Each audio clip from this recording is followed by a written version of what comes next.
Hello everyone, आप सभी का हमारे चैनल आयुर्पदगामिनी बाय जीसीएम में हार्दिक स्वागत है। आज के इस वीडियो में हम महाभूतों के बारे में पढ़ेंगे। पंच महाभूत, जिससे कि आप आकाश, वायु, अग्नि, जल और पृथ्वी, ये जानते हैं आप सब कि पंच महाभूत में ये पांचों महाभूत आते हैं। तो आज के इस वीडियो में हम आकाश महाभूत के बारे में पढ़ेंगे। तो चलिए शुरू करते हैं। सबसे पहले है पंचभूत। जो पंचभूत शब्द है उसमें जो पंच का अर्थ है पांच और भूत का जो अर्थ है वो अभी हम देखते हैं। भूत शब्द भू धातु में कत प्रत्यय लगने से बना है। फिर है भूत शब्द की व्याख्या। तो मुक्तावली में बताई गई है भूत शब्द की व्याख्या। बहिर इंद्रिय ग्राह्य विशेष गुणवत्व भूतत्व, यानी कि बहिर इंद्रिय जो बाह्य इंद्रियां हैं उनके द्वारा जो ग्राह्य विशेष गुण वाला जो है उसे भूत कहते हैं। यानी कि जो बाह्य इंद्रियां जो कि ज्ञान इंद्रियां होती हैं उनके द्वारा जो ग्राह्य गुण है, जैसे कि शब्द, स्पर्श, रूप, रस और गंध, तो वो जो विशेष गुण भी उनको कहते हैं। तो विशेष गुण जिसमें होते हैं उसे भूत कहा जाता है। श्रोत्र इंद्रिय शब्द का ग्रहण करती है, स्पर्श इंद्रिय स्पर्श का ग्रहण करती है, चक्षु इंद्रिय रूप का, रस इंद्रिय रस का, घ्राण इंद्रिय गंध का ग्रहण करती है। भूत और महाभूत दोनों शब्द पर्यायवाचक है, यानी कि दोनों का अर्थ जो है वो एक ही है। आयुर्वेदीय संहिता और दर्शन शास्त्र दोनों में इसका स्पष्ट उल्लेख नहीं मिलता कि भूत और महाभूत भिन्न है। यानी कि भूत और जो महाभूत दो शब्द हैं वो सेम है या अलग हैं। तो कहीं भी संहिता में या फिर दर्शन शास्त्र में ऐसा नहीं मिलता कि जो भूत और महाभूत वो अलग है, लेकिन फिर भी मोटे तौर पे ऐसा कहा जाता है कि जो महाभूत है, महाभूत में महा का अर्थ है बड़ा, तो जो भूत का स्थूल रूप है उसे महाभूत कहा जाता है। वैसे ये दोनों शब्द पर्यायवाची हैं। कहीं भी ऐसा उल्लेख नहीं मिलता कि ये दोनों अलग हैं, लेकिन फिर भी ऐसा कहा जाता है कि जो महाभूत है वो भूतों का स्थूल रूप है। उसके बाद हम देखेंगे आकाश महाभूत। तो आकाश महाभूत की जो व्युत्पत्ति है वो काष्ठदीप्त धातु से आकाश शब्द बना है। फिर है उसके पर्याय। तो आकाश के पर्याय हैं वियद, व्योम, गगन, नभ। तो ये सभी सेम अर्थ को बताते हैं, यानी कि आकाश को ही बताते हैं, इसीलिए ये उसके पर्यायवाची कहे गए। फिर आती है आकाश की उत्पत्ति। तो तैत्तिरीय उपनिषद के अनुसार आकाश की उत्पत्ति हुई है परम ब्रह्म, यानी कि परमात्मा से।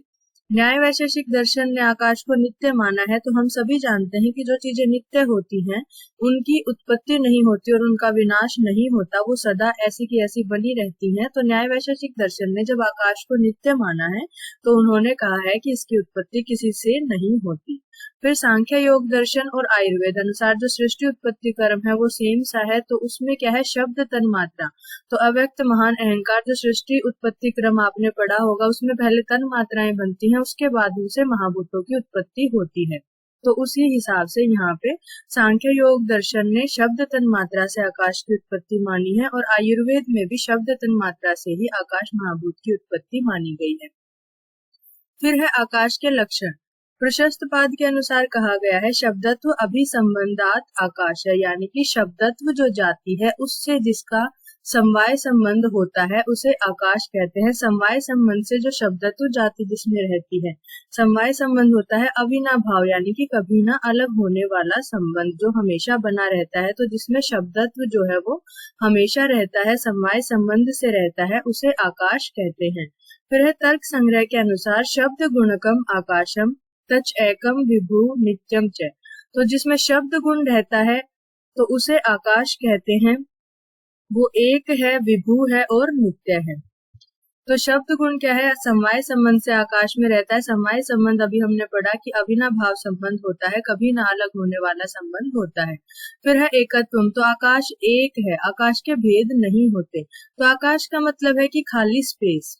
तो जैसे कि हम देखते हैं कि बांसुरी में भी खाली स्पेस है, तबले में भी अंदर खाली स्पेस है, बहुत सारी चीजों में ऐसे खाली स्पेस होता है।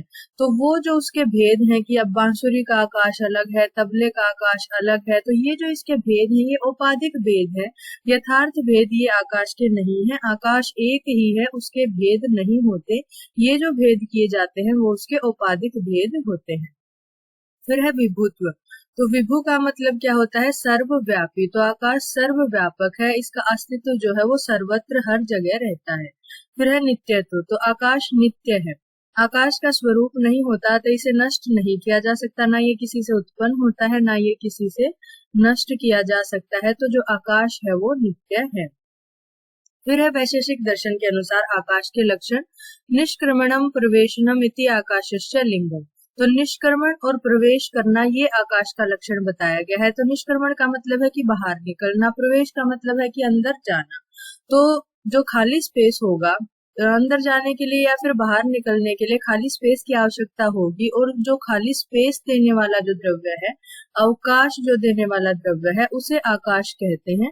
तो निष्क्रमण और जो प्रवेश है उसके लिए जिस अवकाश की आवश्यकता होती है, उसको देने वाला जो द्रव्य है उसे आकाश कहते हैं। फिर चरक संहिता में इनके लक्षण बताए हुए हैं। खर द्रव चल उष्णत्वम भू जल अनिल तेजसा आकाशस्य अप्रतिघातो दृष्टम लिंगम यथाक्रम। तो ये जो पांचों महाभूत हैं उनके एक एक स्पेसिफिक लक्षण यहाँ पे आचार्य चरक ने बताए हैं।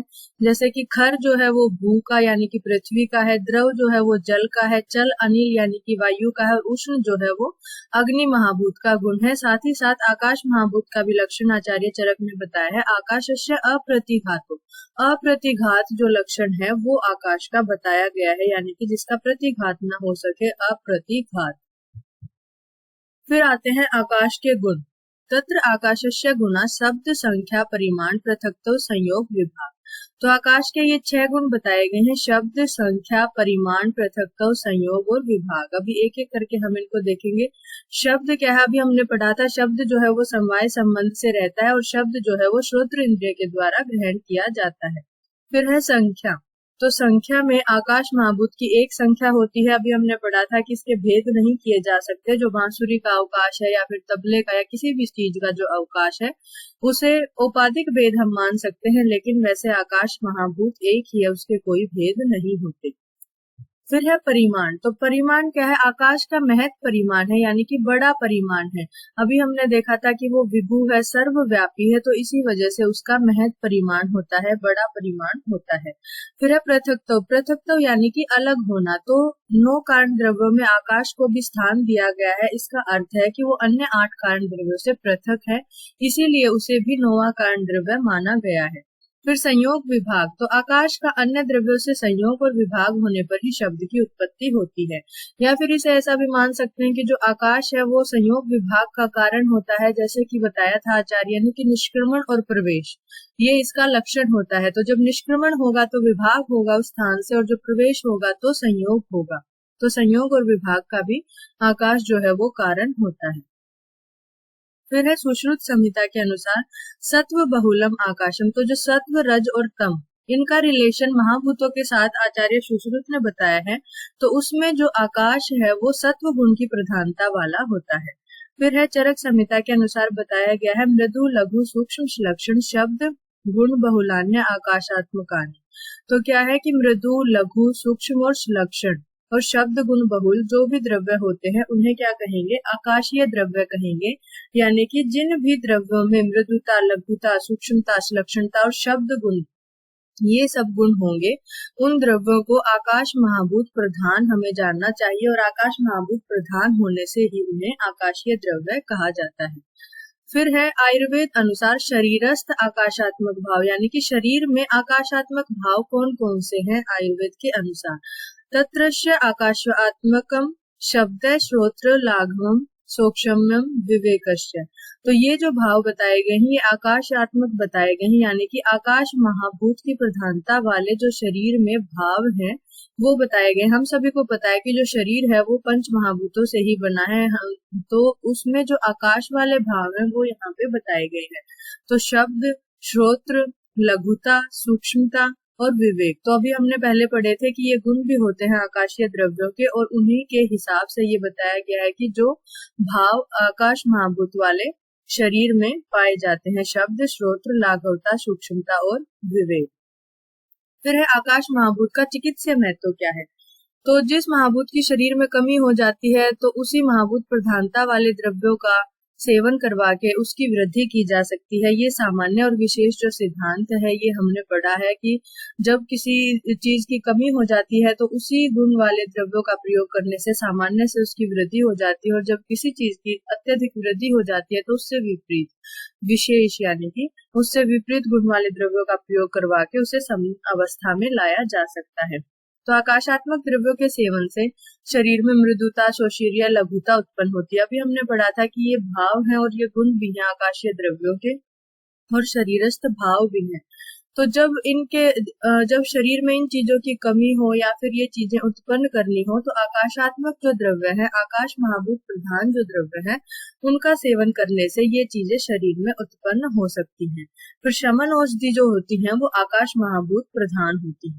फिर है स्त्रोतोरोध को दूर करने के लिए आकाशात्मक द्रव्यों का प्रयोग किया जाता है। तो स्त्रोतोरोध यानी कि रुकावट होना उनमें, तो जहाँ पे अवकाश जो है वो कम हो गया है, अवकाश जो है जितना होना चाहिए उतना नहीं है, इसीलिए उसे स्त्रोतोरोध कहा जा रहा है कि वहां पे रुकावट हो गई है।